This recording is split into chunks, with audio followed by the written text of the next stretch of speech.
All right, you ready?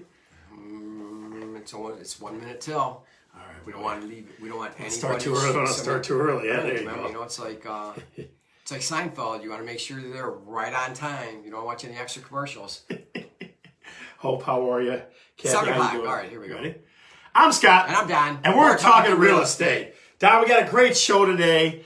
Some very interesting cutting edge stuff. Some stuff that's useful. And I have, like I've been telling people all week on our commercial, a ridiculous story. Ridiculous. Okay? It's so hard. I got to slow myself down because it's so ridiculous. Hopefully, my good friend Bill Polk will be on to corroborate the story. Zach Wilkowitz, good to see you, my friend. So tell us about what we got for the show today. So up first is this week in market. Okay. What else we got? What else? What other topics we going with? Topic number two is demystifying appraisals. Number 3 is city spotlight. Fabulous Ferndale, baby. That's what I'm talking about. Fashionable. You know, Ferndale. fashionable. That's true. That's true. And fan of the show, moving tips, and there's some bizarro story at the end of this whole thing that we have. The story is so crazy. You're gonna be like, "What the heck?" It's gonna be like, "Oh my god!" So, before we start, as always, folks, tell us where you're chiming in from. Are you in Downriver area, wonderful Woodhaven, Grosse Pointe Shores? Are you in Algonac? Where are you at? Tell us what city you're popping in from. He's here. The story man, Bill Polk, is in the house. We're telling that last, my friends, so stay tuned. Oh, boy. So he was there? He's there. He's going to corroborate the whole thing. All right. It's not made up, Don. I swear to God, it's not made up. All right. Okay, so let's start this show. So, Scott, I got some interesting Century 21 stats. Our company, our loan, our 4 offices, our Royal Oak office, our Northville office, our Dearborn and Dearborn Heights. I got some stats from us, what we've got going on right now. So, you want to hear them? Well, let me ask this question. Will it shed some light on things? I think it will. Is that what will happen? I think it will. I think you're going to, you might fall out of your chair after I tell you some of these stats. Because you know I will. It's so ridiculous. So, real quick, my good friend Hope Lambrick said there's always a good story in Dearborn Heights. This story is from up north. It's not from Dearborn Heights. It's not from down here. No, it's not from down here. A couple guys from Dearborn got involved, though. So, tell us some stats. Tell us the stats. So, our company currently has 416 listings, homes on the market that we represent the sellers for. So wait. So 416 homes we have ourselves. Currently on the market, yes. Okay. Just our 4 offices. And out of that, 100 homes are pending. 100 of those sellers, we sold their homes, and they're currently under contract. So that's... So what you're saying basically is the market's doing very well. It's doing very well. If you're a seller, there's enough listings out there to be competitive, but there's plenty of room out there for you. Plenty of room. Absolutely. Okay. And there's sellers that want to sell their house and move, even in spite of all the things that... Now, Don, I have a good stat for you, okay? On the buyer side. If you had to guess, if you had to kind of, just off the top of your head, come up with a number of the amount of showings we had in 1 week's time. Like this past week? Yeah. I feel like I probably did most of these myself. Wow. I'm just kidding. 100? I'm just kidding. No, I didn't do that. No, not at all. 100, 200? No, bigger. 400. More than that. Double that? Close. All right, well, tell us. 843 showings last week. 843. Wow. And yes, 5 of them were up north in the Harrison, Prescott area, Bill Polk. You are going to be the victim of that story. I agree. So 843 showings. Wow. The market's moving, folks. Yeah. As the governor lets everybody else out to move around, it's going to be, I told you, the spring is bumping backward. Yeah, it is. Like where it's usually March, April, May, it's going to be, May, June, July, I think. Yeah. Well, we were on hold March and April for the most part, so people are coming back out. So. Right. So if you're looking, be prepared to fight for it. Yesterday, now I'll give you an example. I had a house yesterday that my client wanted, and it was like over this way. It was like a dog fight. Okay? So I was up till 10:30, 11 o'clock at night negotiating with a guy. I talked to him 5 times in a day, right? I talked to an agent on the phone a few minutes ago, and she's like, yeah, I'm not complaining, but I was up till midnight last night. I'm showing at 7 o'clock this morning, too. I'm not going to complain. Are you? No. No. No, you can't. Folks, the market is good. The real estate market is going to make it happen. All right? So if you want to buy, call us. If you want to sell, you can make that happen too. Okay? So all those things are happening. Ashley Phillips in the house. How the heck are you, dear? So. Thank you, Kim Tudis, for the shout. There's a shout out for you. Thank you. Absolutely. So, what's the next topic, Don? Next topic is demystifying appraisals. Right. So, guys, I'll tell you a couple reasons why we came up with this one. One, in one of the accountability groups of realtors I'm in the morning, we talked about this for like 45 minutes. And it was very interesting to me, the difference between agents that do a lot of business and know the process in that, and then all the way backward to buyers and sellers who maybe do this only a couple of times in their life, okay, to kind of give you an idea. So I'm going to try to break it down in a way that makes sense to you. But before I do, the question for this week's show, and we're going to go over this 3-4 times now, is what's the most bizarre item you've ever seen in a move? Like either you had it when you were going through things, packing up your stuff to leave a house, or when you're going to a new house and you go, oh my God, they left that? They left that? Where did this come from? So in the comments below, post the weirdest, most bizarre thing that you've ever encountered item in a move, either as buyer or seller. And we're going to ask that question 2 or 3 times throughout the show because we want to hear some goofy, crazy stuff. Because you know me, Don, I love ridiculous. Yeah, I do. I definitely love ridiculous. Okay, so let's talk appraisals. 2 questions that I get asked a lot. One's from sellers, one's from buyers. Okay, so sellers, I sit down with them and they say, well, Scott, should we get an appraisal first? Should we pay for an appraisal first? And what do you think my answer is? Absolutely not. That's a real. I would pay my hands on the table and go, no, don't do that. Okay? People are like, well, why not? Then you know what the house is worth. Yeah. You know what the house is worth to that appraiser and to you. That appraiser does not work for the bank of the buyer who's going to buy your house. So it's irrelevant. Okay? So you definitely don't want to do that. You definitely do not want to get an appraisal before you list your house. That's 1. 2, buyers will walk through a house sometimes and they'll go, what did this house appraise for? So I have to remind them that the house hasn't appraised or hasn't been appraised yet. That only happens when an offer gets accepted. Then the appraisal comes along. Well, how do they come up with the price? So here's how it works. A real estate agent, okay, definitely finds comparable homes. And I'm talking about comparables in a second because that's another topic that confuses people, okay? Comes up with comparable homes, sits down with the sellers and says, okay, here's what your house is worth according to comparables in my estimation. What price would you like? Okay, so that's how that happens. Does that make sense? Does the seller have any input on that? They do. I mean, I think people could say I'm wrong when I say this. Greg Danziger, how are you, sir? People could say this wrong when I say it, but I go, listen, I'm only the expert. You're the boss, but I'm the expert. Right. Yeah, so that's the way I put it. So I mean, because eventually they have to be comfortable with the price too. Absolutely. Okay? Now, the second part of demystifying an appraisal is this. An appraiser looks at basically 5 things to decide if your house is comparable to another house that's sold. Because I always get, well, my neighbor down the street got this. Or my neighbor, this happened and they sold 3 years ago and got this. Okay? Here's the 5 things that make your house comparable. And usually I dig pretty good. I mean, like, I try to think like an appraiser and dig to make sure that I have a good idea, okay? So the market. Right. So the first thing is location. If you can get something in the same sub, that's great location. Okay, but you can go all the way out to a half mile. Appraiser usually goes out anywhere from in the sub to out to a half mile. They go to a half mile out. I mean, if it's a really unique home and it doesn't match a lot of things, they go even further, but that's really atypical. Up to a mile. So 1 is location. That's the first thing. Okay, neighborhood, right? Second is they have to find something in the last 6 months. Okay, they have to find something in the last 6 months. They can go back further if they have to, but they typically last 6 months. Yeah. Usually, if there's enough data in that time frame. Yeah, I mean, so sometimes, and this is real world stuff.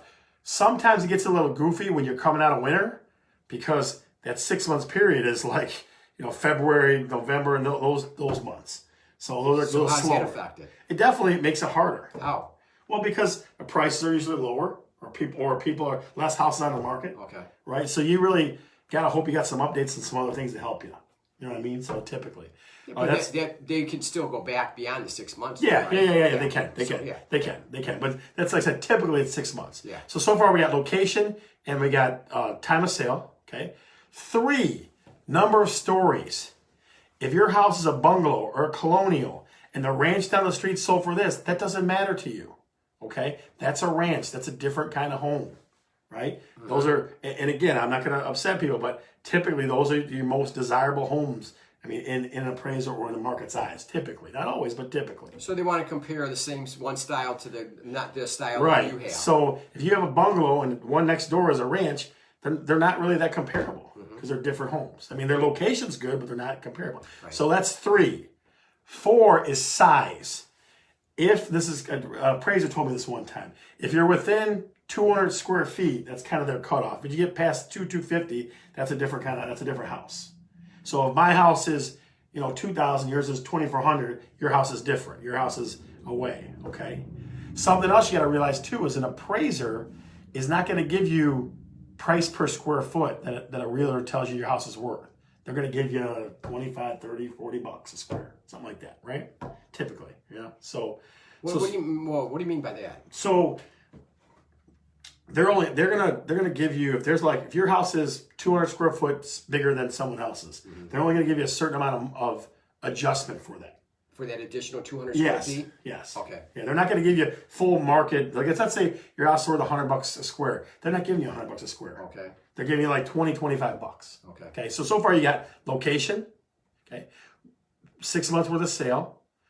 How many stories and size? Those are 4. Last one, the magic word for appraisers. I used it yesterday when I met an appraiser on my Woodhaven listing for the Wilkowitzes who are probably watching today. The word is updates. Don, you walk around the house and go, update, update, update, update. You say it 1,000 times because that's what they want. They want to know, has the bathroom been updated? Has the kitchen been updated? Has the electrical been updated? Has the roof been updated? Has the windows been updated? The more update you say, the better it is.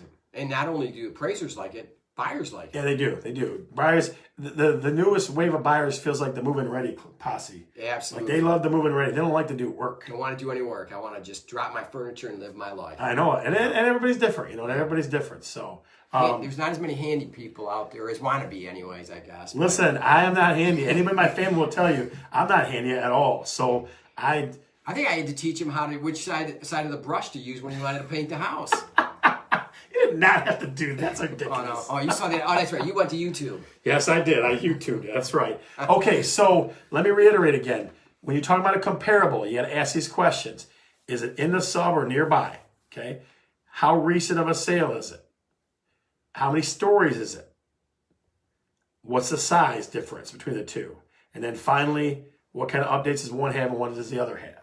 That's what you got to ask. Okay. So that's how you figure out comparables. And again, an appraiser, his job, and Don and I talked about this before the show. What did we say? His job is to make that number that a buyer and a seller agree to work. Yeah, he's trying to make it work. Because a buyer and seller determine and make the market. Not an appraiser, not an agent. It's a seller and a buyer that, under their free will, negotiate a contract. Yeah. So they want to make it work. I mean, but if it's not, like you got some ridiculous price or something, that's how it is. Now, the last thing I'll say about appraisals is when you're in a dogfight for a house, a lot of times agents will ask for appraisal guarantee.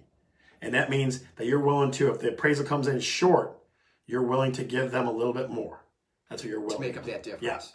Yeah, that's what you're willing to do. You have to think. You have to really, really think that through. You have to really want that house to make that transaction work. Yeah. So appraisal guarantee is the only other piece on that. So all right, we beat that to death. Yeah, we did. Up on the appraisal. Man, beat that to death. God dang it. Holy moly. So God's fired up today, boys and girls. Once again, we want to ask you that question in the comments. What is the most bizarre item you found during a move, either moving into a house or moving out of your house? What did you leave for someone else that you might have rather have taken with you, but you couldn't because the truck was full? Come on, I know some of you people personally. You have left some ridiculous crap in that house, I guarantee it. Or you fell upon something and go, like that. It was ridiculous. Who would leave that? All right, so up next, City Spotlight we had talked about is... Fashionable Ferndale. That's so I got a girl that I know very well, Danny Evans. I don't know if she's watching tonight, but she's a Ferndale girl. Yeah, that's awesome. Yeah, absolutely. Yeah. Nice it's a very cool place. Yeah, very interesting. Kind of eclectic, maybe. Yeah. It's different. It's definitely different. Yeah, it's pretty interesting. So currently on the market, there are 41 homes and 31 condominiums. And for an older suburb like that, I'm surprised there are that many condos. Yeah, it definitely is different. So 72 properties are active, meaning they're on the market now. Now, Don, the interesting thing is there's 49 homes that are pending, that have an offer accepted, and 14 condos. So you're talking, 63. Yeah. So the numbers are pretty close. Yeah, there's some things happening in that city, that's for sure. So the idea that things are going up and getting picked up right away, that's happening. That's going on. Yeah. So sold in the last 30 days, sold and closed, keys change of hand, is 26 homes and 1 condo. Okay. So, yeah, that's pretty good in 30 days, 27 properties. Yeah, that's not bad at all. That's not bad at all. Little less than 1 a day. So the average sale price in Ferndale, $209,000, gets you 1,071 square feet in Ferndale. Mm-hmm. It's not a bad price. Not bad, yeah. Not a bad price. Yeah. So pretty typical suburb around Detroit. Yeah. Ferndale's a cool place. Definitely a cool place. Yeah. So as always, if there's any specific cities that you'd like us to spotlight, throw it in the comments below. We'd love to hear which homes you'd like, which neighborhoods you'd like us to check out. So yeah. Awesome.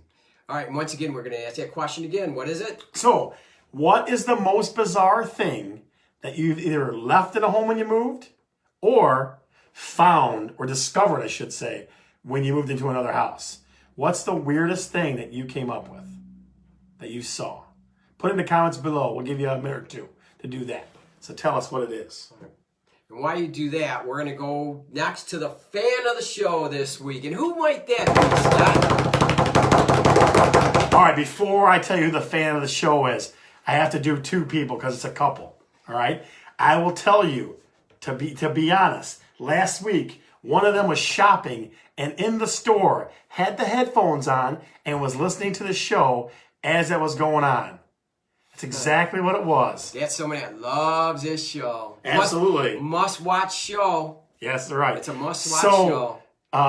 Cathy and Tom Wilkowitz, you are the fans of the show. So if we can real quick get some Tom or some Cathy in the comments. Throw Cathy's name in the comments for us. Give her a little pump up. She is the fan of the show. We would love to see a couple of Cathy's pop up in the comments for us. And Bill Polk, listen, your story's coming, buddy. You can't hide from it. Whether you want it or not. That's right, whether you want it or not. Don, all right.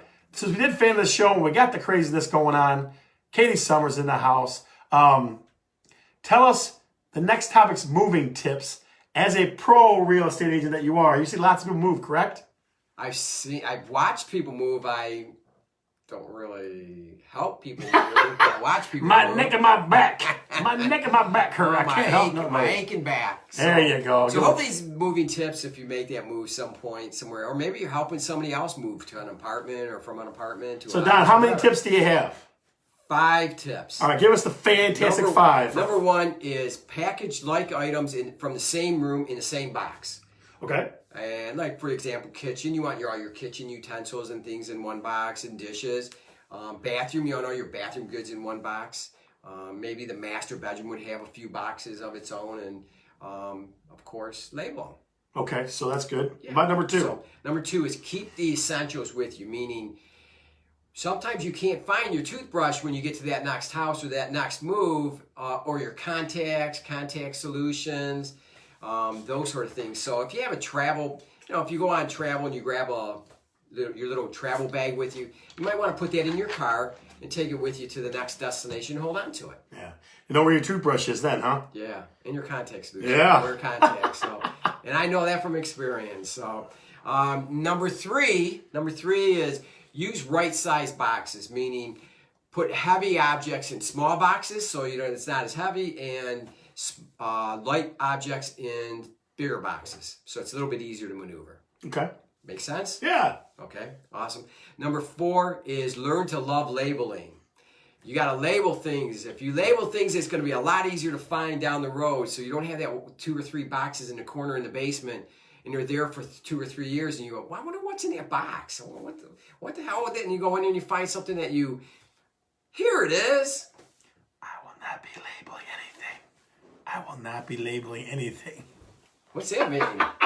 Nothing. Keep going. You're doing good. And number 5, if you have a bunch of stuff, this is not unusual to have a bunch of stuff at the end, and this is where the What's the bizarre thing that you had found in your house that you moved into or you might have left? Is don't donate it as much as you can. There's a lot of companies out there, and we have a list of companies that take things, and if you ever need it, just reach out to us and we'd be glad to share that with you.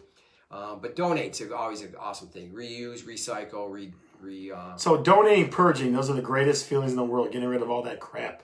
Those are the great things to do. Get rid of stuff. So I agree with that. Does it make you feel better when you get rid of things? It absolutely does. Now, this is funny because you know who I just saw just jumped onto watching the show just now? The fans of the show were late today, but we still love them. Cathy and Tom Wilkowitz, you are the fans of the show. We were giving you shout outs. Everyone was yelling, Cathy, Cathy, Cathy. That was what was happening. So we're giving you a little bit more action. Folks, throw some more Cathys in the comments because we definitely want to be appreciative of those folks. She was watching last week in the store, so that's awesome. Thank you, Cathy. Absolutely. Absolutely. All right, Don. All right, so here we go. We got this story, bizarro story. Where's Bill Polk at? Bill Polk, are you watching? Because you better be, because this is going to be a ridiculous, ridiculous story. Okay. So I want to make sure he's watching for a second. I think he is. Let's see. All right. Hopefully he is. I don't know. He's probably dealing with what happened Saturday. We'll see. All right. Now, I told you last week that I was going up to Prescott, Michigan. Okay. So Prescott and Harrison, Michigan are here. Okay, up higher up here by the Huron River and that. So Saturday, my buddy wants to get a rental property, not a rental property, but a vacational on the lake. Okay, so he goes, "Hey man, you want to go up on the lake with me?" So I go, "Yeah, I'll do that." There he is, Bill Folk. Here it comes. So I go, "Okay." So we're going out. We look at 4 houses so far. We look at 2 in Harrison and 2 in Prescott. Okay, we go to one more house up north. He goes, let's go see one more, right? Okay, and so we go, and we're driving, and we pass it. And either his wife or I said, "Hey, turn around, you passed it." Bill puts it in reverse, and bam! The ball joint breaks, and the whole front of the truck drops down on the tire. Okay, now, Don, we're on a country road turned like this. Oh. So we're like, what do you think happens on a country road? People are going fast, I would assume. Well, yeah, but that. Every neighbor on the lake comes out to look at us. Every single one. Is it because of the loud band? Yeah, the people coming out. Okay. We're like, what's going on? And we're just standing there because it's up north on a Saturday at 5:30 at 6 o'clock at night. So we're stuck.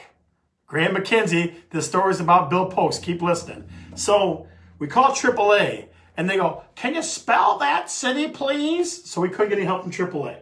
Okay, so we're still sitting here by this truck with the front end smashed down by where the tire's at. Okay, so we call Rob's Towing.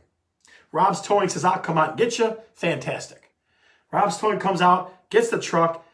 Bill almost has a heart attack because the guy doesn't know how to tow a truck. He almost brings it down where it's like messing the front end up worse. Okay, so he gets up on the truck. We go, "Hey, Rob, can you get us on the tow truck? Can you get us to a rental car place?" First he laughed at us. Then he goes, "No, man, I got no room in my truck." So we're 3 people from downstate stuck up north with no car, where to get anywhere. Okay, you got that so far? All right. Hitchhike? No. So you know me. I'm ridiculous, right? So I go to one of the neighbors, a young couple that's raking their leaves. I go, "Hey, man, will you drive us to a rental car place?" And the young guy goes, "Yeah, I'll do that." He goes, "We're going to get pizza down at G's Pizza anyway." I go, "That's cool. So we get in this car and we're driving and we're talking to him. And somehow it comes out that he lives in Livonia. My buddy Bill Polk lives in Livonia. Wow. They live like a mile from each other, right? So I swear to God, I look this guy dead in the eye and I go, "Hey, you wouldn't drive us downstate for $100, would you?" And the kid goes, "Yeah, I'll do that." I go, "No way, this is the greatest thing in the whole world." Did he take the $100? No, so he get the pizza, we go back to his house on the lake there. And he goes, "Look, man, my girlfriend says she doesn't want to cut our trip short, so I can't take you, but I'll take you to the rental car place." So the rental car place is about 20 minutes away. Nice guy. Right. We get to the rental car place. It's a tow truck company. It's Randy's Towing. Okay? Randy's Towing doesn't have rental cars. You know what they rent? Bikes? Box trucks, like U-Haul. So my buddy rents a U-Haul. So he, myself, and his wife get in this empty U-Haul and drive that all the way home. Okay. Now, on the way, he's talking to the tow truck place, the rental place that we stopped at. Okay. And Randy, who runs Randy's Towing, and Rob, who towed our truck, are brothers that hate each other. So we tell Randy to go pick the truck up at Rob's. We start a family feud like the Hatfields and the McCoys. It was ridiculous. Absolutely ridiculous. Okay. Gets better. We get back to beautiful Livonia, Michigan. Okay. I reach in my pockets like this. I go like this. I reach in here. Guess what I don't have? Wallet? Keys. My keys are on Bill's floor of his truck up north. They're still there today. They're supposed to be driving our trucks to the truck home so I can get my keys. That's a ridiculous story. That is. So you still don't have your keys? No, I still don't have my keys. We still haven't bought a place yet. We're working on it. We still haven't bought a place yet. But I swear, he and I looked at each other about 4 times going, I can't believe this. Yeah. I can't believe this. It was the most ridiculous thing I ever heard in my life. What a bizarro story. Yeah, if only Real Estate Man was there, he could have solved that one, I think. Think he could have flew you home? Yes, he could have. So, Bill Polk, that story is for you, my friend. Yeah, he says... You're a part of it. Well, listen, my car's been parked across the street from his house for like 3 days. He had to tell people that it wasn't like an abandoned car. Yeah. Oh my God, Don, that's ridiculous stuff. All in the name of real estate, though. You were doing what it takes. You got to do what it takes. Absolutely. All right, so what's the last word, Don? Tell us, kind of remind us what this video is about. All right, so of course we explained the stats, marketing stats, Yep. what's going on. Things are happening. The market is surging, like we had mentioned. We just demystified appraisals today, which you went in depth on that. You did a very good job on that, so awesome. We did the steady spotlight of fabulous, fashionable Ferndale. There it is. Shout out to Danny Evans in Ferndale. The fan of the show again was? The fan of the show was Tom and Cathy Wilkowitz. Whoop, whoop! Gave you 5 moving tips, and hopefully you may be able to use 1 or 2 of those. And, of course, the bizarro story. So, Don, listen now. Of the folks and Scott. That's right. So, my cousin, Nancy, because she knows me so well, she's like, where's your spare key? Do you really think I have a spare key? You know me a long time. No, I would never have a spare key. I just don't roll that way. Yeah. So, anyway, hey, so good week this week. It was a ridiculous Saturday, buddy. Yeah. It was ridiculous. So, as always, I'm Scott. And I'm Don. And we're talking real estate.